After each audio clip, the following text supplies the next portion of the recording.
Laudetur Jesus Christus. Jesus Cristo seja louvado. O título deste vídeo pode causar espanto em alguém. Um vídeo sobre a vida cristã, sobre a fé, não deveria se chamar Bom Dia Alegria? E, no entanto, por que este vídeo se chama Bom Dia Tristeza? Porque a nossa fé cristã é viva, é real, e a tristeza existe na nossa vida. A tristeza faz parte da vida humana e faz parte também da vida cristã. Jesus, na sua humanidade, experimentou essa realidade da tristeza. O que quer dizer que a tristeza não é de todo má. Senão Jesus, na sua perfeição, não teria nunca ficado triste. Em várias ocasiões nós vemos Jesus triste. Ele chega a dizer, antes da sua paixão, Tristis est anima mea usque ad morte, minha alma está triste até a morte, um extremo de tristeza. Mas também nós vemos Jesus triste diante da falta de correspondência do povo de Israel. Ele fica triste quando não encontra correspondência naqueles que chama, por exemplo, quando o jovem rico vai até ele e quer saber qual é o caminho para a vida eterna, e Jesus, vendo ali boas qualidades, boas intenções, faz uma proposta mais elevada. Vai, vende o que tens, e depois vem e segue-me. E o jovem fica triste e vai embora. E Jesus se entristece por aquela falta de correspondência. Nós também, na nossa vida, temos muitas tristezas. Tristeza quando algo dá errado, tristeza quando perdemos uma pessoa querida, tristeza quando fazemos o mal, quando nos encontramos na situação de pecadores. Portanto, existe tristeza, mas há vários tipos de tristeza. Algumas são boas, outras são más. Por incrível que pareça, as tristezas que são más, é claro, devem ser combatidas, mas existe uma tristeza boa que deve ser cultivada. Já entenderemos. O que é uma tristeza boa? A tristeza boa é uma reação diante do mal. Quando nós vemos um mal que acontece à nossa volta ou na nossa vida, e nós ficamos tristes porque aquilo aconteceu, um prédio desabou e morreram 200 pessoas. Isso produz tristeza, porque é um mal. Tanta gente morrer de uma maneira improvisa. Também, quando outras coisas acontecem, ficamos tristes. Quando morre uma pessoa próxima a nós ou querida por nós, nós ficamos tristes. Jesus também se entristeceu na morte do seu amigo Lázaro. Esta é uma tristeza boa, mas é uma tristeza natural. É uma tristeza natural. Existe uma tristeza que é má. É uma tristeza diante do bem. Esta deve ser combatida completamente. O que é uma tristeza diante do bem? É uma tristeza que pode ser motivada pela inveja. Uma das manifestações da inveja verdadeira é a tristeza. Tristeza com o bem dos outros. Ah, por que ele tem aquilo e eu não tenho? Eu fico triste. Ah, por que fulano é tão bonito e eu não sou? Ah, por que isso ou por que aquilo? Sempre há motivos para essa tristeza má. Ela deve ser combatida. Também nós podemos fazer uma distinção dentre as tristezas que são toleráveis, a tristeza natural, que é essa que vem de um sentimento humano. Essa tristeza natural, ela deve ser moderada. Ela não é má, ela é boa, mas precisa ser moderada. Nós não podemos ficar remoendo e nos afundarmos nas lamentações. Não é? Ela é motivada, é justa quando é equilibrada e proporcional. Mas existe uma tristeza muito boa, que é a tristeza sobrenatural. É a tristeza que nós temos diante da nossa situação de pecadores, da necessidade de buscar a vontade de Deus quando não conseguimos, ou de ver a vontade de Deus e o plano de Deus ofendido e contrariado no mundo. Esta tristeza sobrenatural não deve ser confundida com outra forma de tristeza má que parece que é sobrenatural, que é uma tristeza defeituosa que vem depois do pecado. Quando uma pessoa se sente pecadora depois de ter feito o mal, ela pode se sentir levada por um arrependimento deturpado, que na verdade não é arrependimento, é remorso, a cair num desânimo, a cair numa prostração.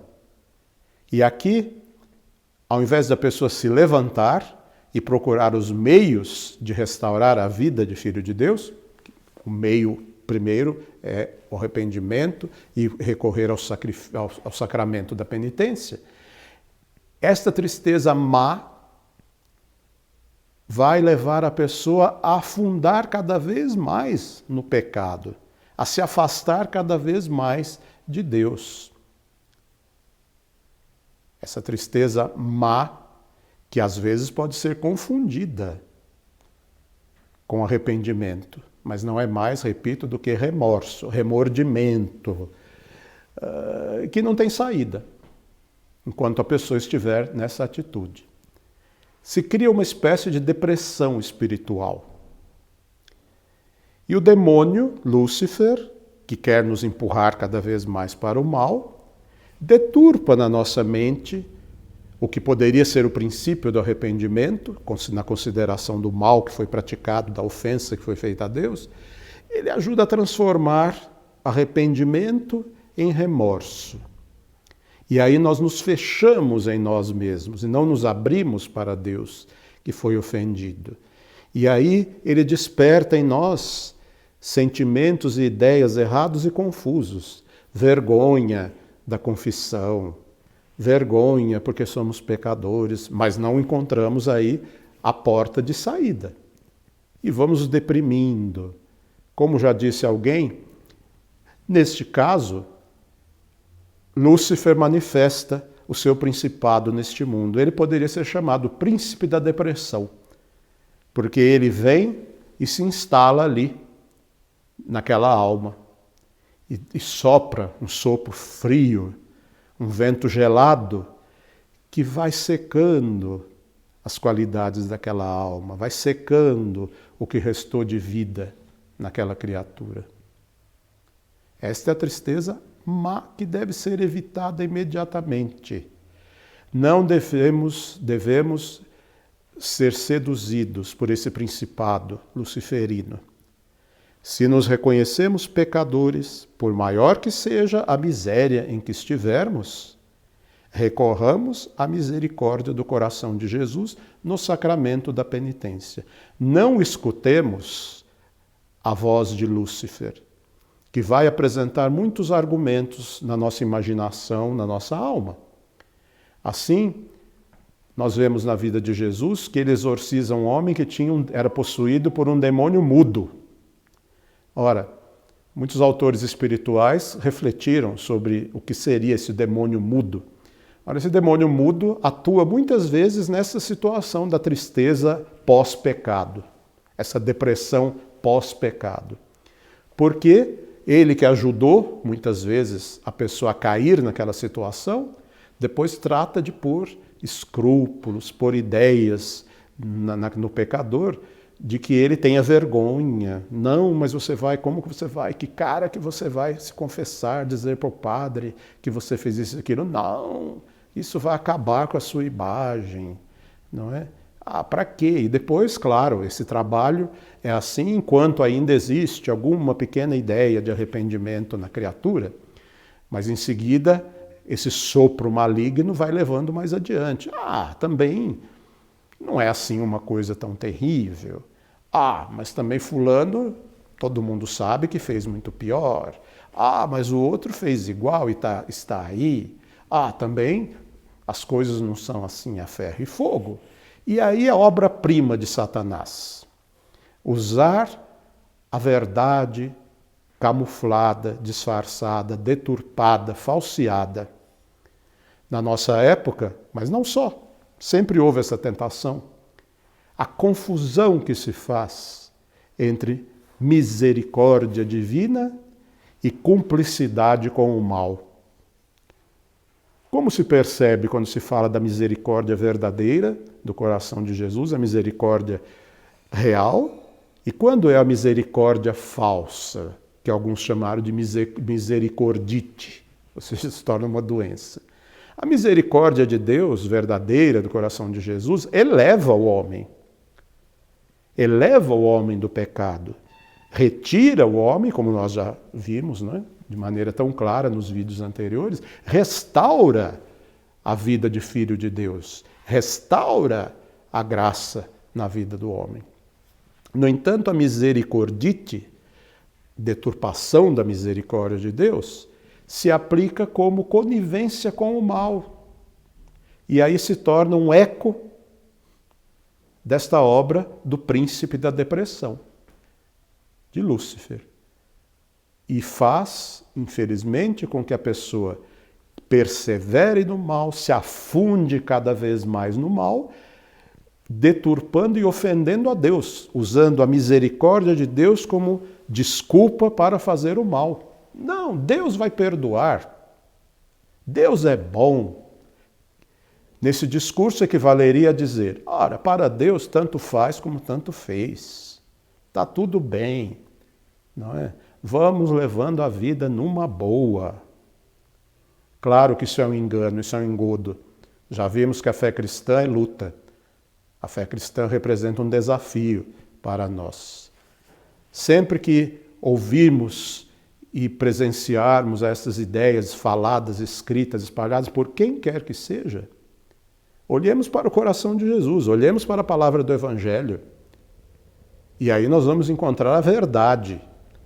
Olhemos para o ensinamento constante da igreja, ali está a verdade de Cristo. Nós queremos misericórdia e Deus dá misericórdia. Fujamos dessas ilusões diabólicas, que podem até se apresentar com roupagens de bondade, de alegria, de satisfação, mas que não passam, como todas as obras de Lúcifer, de ilusões, fantasias. São cenários até muito bem construídos, roteiros muito bem escritos. Lembremos que Lúcifer tem uma experiência de múltiplos milênios e conhece muito bem a natureza humana. Ele conheceu o Antigo Egito, ele conheceu a Mesopotâmia, ele conheceu os romanos, a cultura grega, conhece tudo para poder criar roteiros aparentemente maravilhosos para envolver a humanidade nos seus enredos e conseguir o seu objetivo, que é a nossa perdição, que é o nosso mal. Portanto, voltando à má tristeza, quando nos sentirmos nessa atitude de tristeza má, de depressão, porque eu fiz o mal, porque não há solução, porque eu não tenho saída, porque o jeito é esse mesmo, eu sou assim mesmo, pode ser uma outra doença, né, que foi chamada de Síndrome de Gabriela. Não é? Todos se lembram dessa música, que era trilha de uma representação televisiva. Eu nasci assim, eu cresci assim, eu sou mesmo assim, vou ser sempre assim. Síndrome de Gabriela.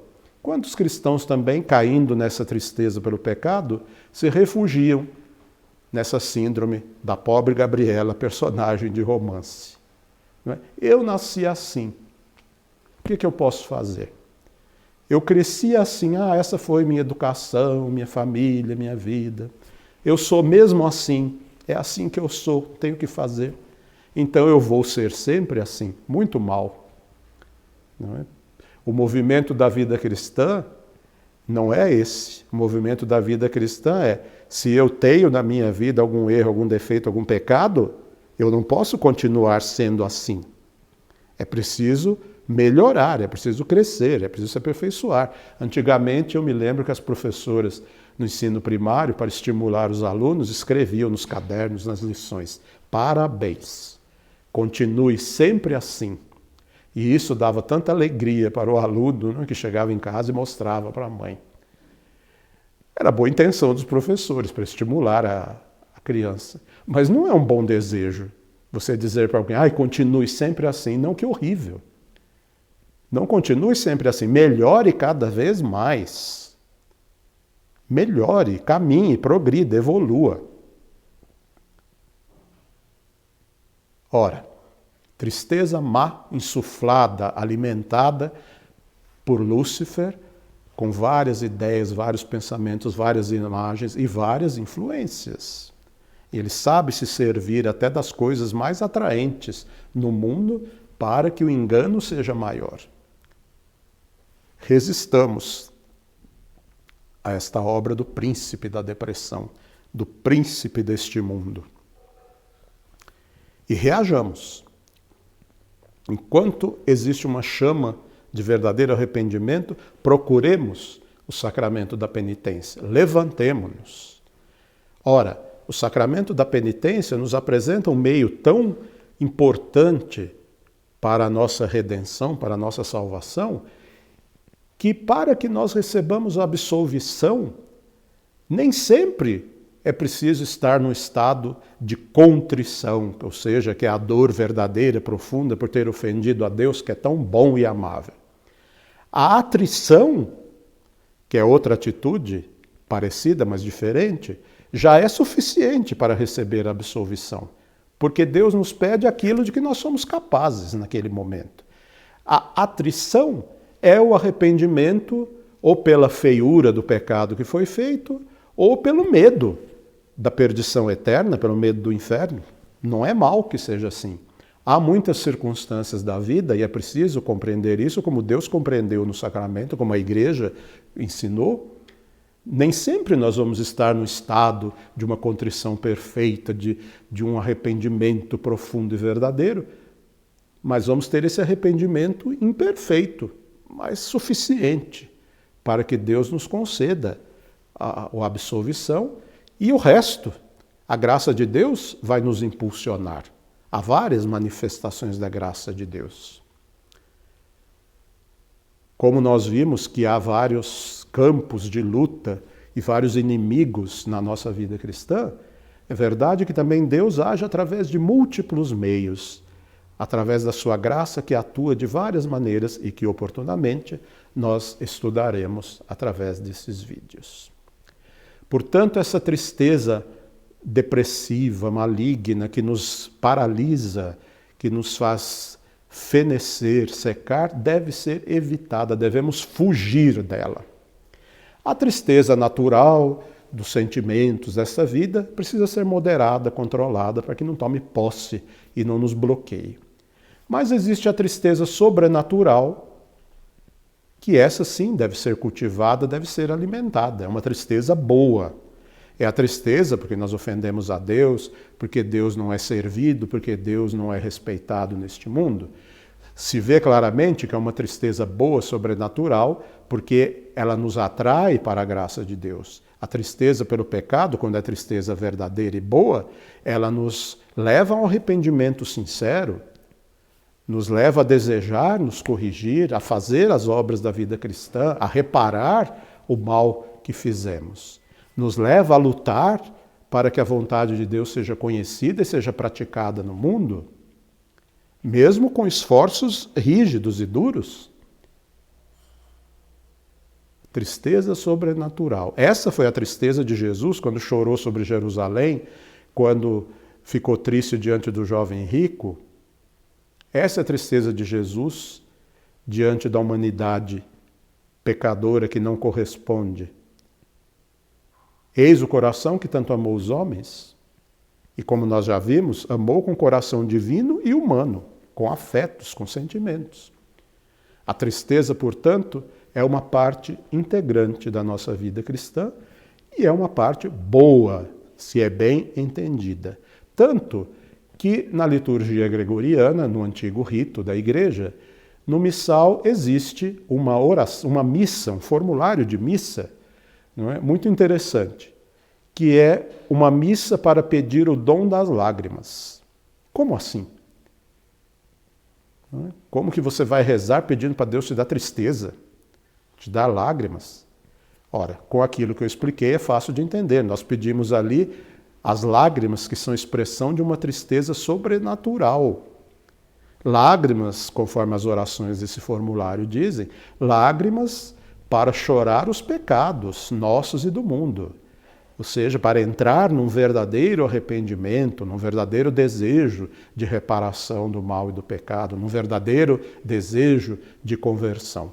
Tanto é assim que na história da espiritualidade da igreja, nós encontramos muitos santos que tinham o chamado dom das lágrimas, né? que choraram muito a sua vida vivida no pecado, aqueles que foram grandes convertidos. Outros que tinham o dom das lágrimas de chorar pelos pecados do mundo, chorar de amor ao coração de Jesus, que não é amado pelos homens. Diz uma tradição transmitida a respeito de São Pedro, que ele chorou toda a sua vida aquelas negações que fez naquela noite da última ceia. E que estando Jesus preso, interrogado pela empregada do palácio do sumo sacerdote, ele negou Jesus 3 vezes. E o próprio Evangelho nos diz que Pedro, saindo, indo para fora, chorou amargamente. Existe até essa tradição, como eu dizia, de que São Pedro sempre, o resto da vida, ao se recordar daquela traição, chorava copiosamente. Essa tradição piedosa que foi transmitida, nós não sabemos exatamente, né, se foi exatamente assim, mas dizem que ele tinha no seu rosto até umas marcas e sulcos saindo dos olhos, por onde correram tantas lágrimas. Ficou marcado pelas lágrimas. Do quê? De arrependimento. Dom das lágrimas, arrependimento por ter traído ao seu mestre. Ora, outros santos pediram o dom das lágrimas para crescer no amor a Deus, na conversão. A tristeza, muitas vezes, foi, essa tristeza que conduz às lágrimas, foi um caminho de uma conversão permanente. Lembro novamente a doutora da igreja, Santa Teresa de Ávila.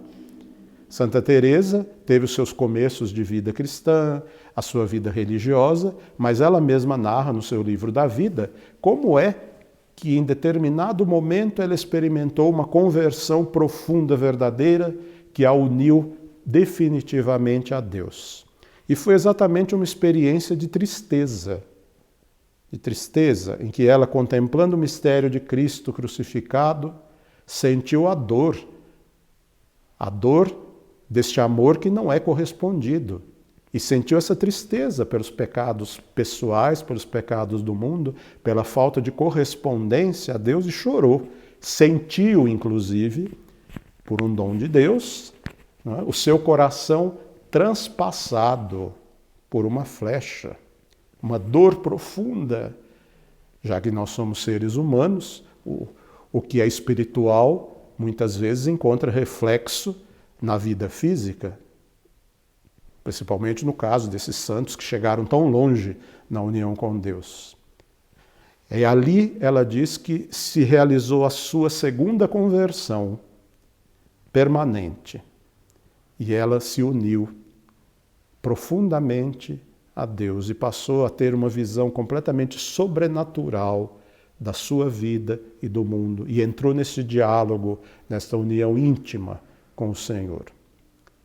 Ora, por incrível que pareça, nós vivemos a fé cristã, que tem essa expressão de pedir o dom das lágrimas. Pedir, então, um tipo de tristeza boa.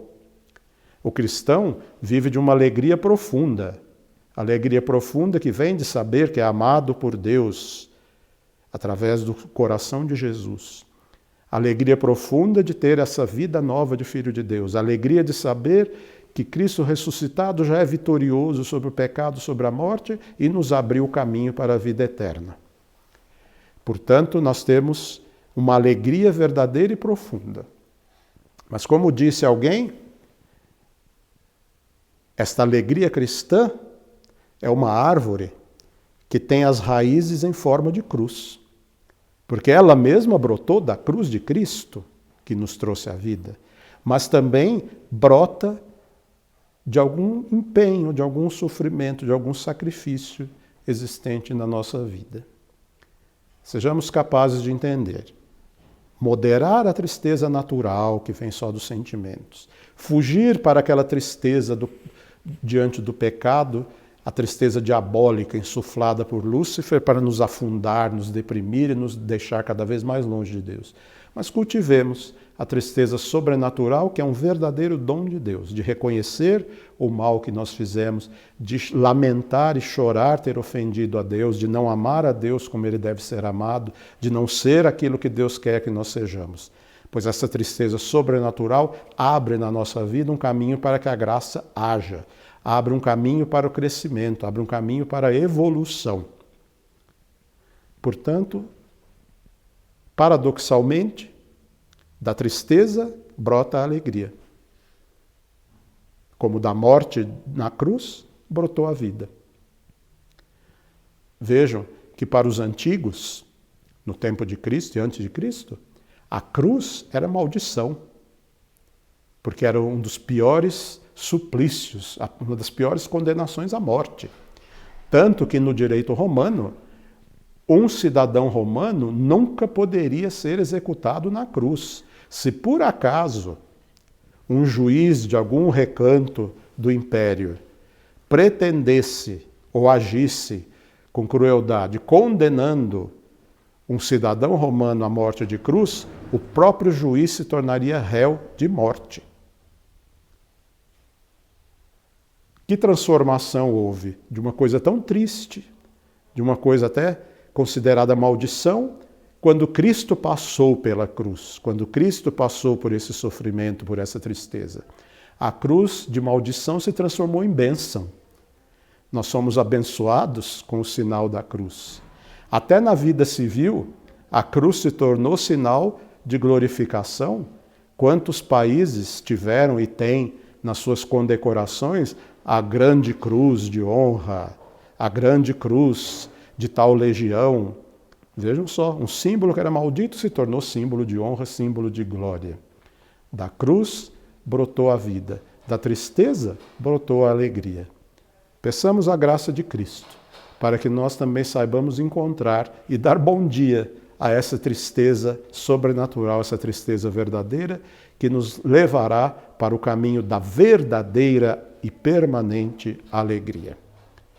Como sempre, se você achou útil essa reflexão, compartilhe com outras pessoas, dê o seu like e considere se inscrever no canal até se tornar um colaborador. Referências, citações vão estar disponíveis nas redes sociais que você pode conferir aqui na descrição do canal. Estou no Facebook, no Instagram e também com mensagens diárias, gotas para reavivar a fé, no Twitter. Se alguém tem perguntas, tem dúvidas ou sugestões de temas que gostaria que fossem tratados aqui, também pode fazê-lo através dos comentários e através dessas redes. Terminando, como sempre, eu digo como São Pedro: ouro e prata não tenho, mas o que eu tenho vos dou. Benedicat vos omnipotens Deus, Pater et Filius et Spiritus Sanctus.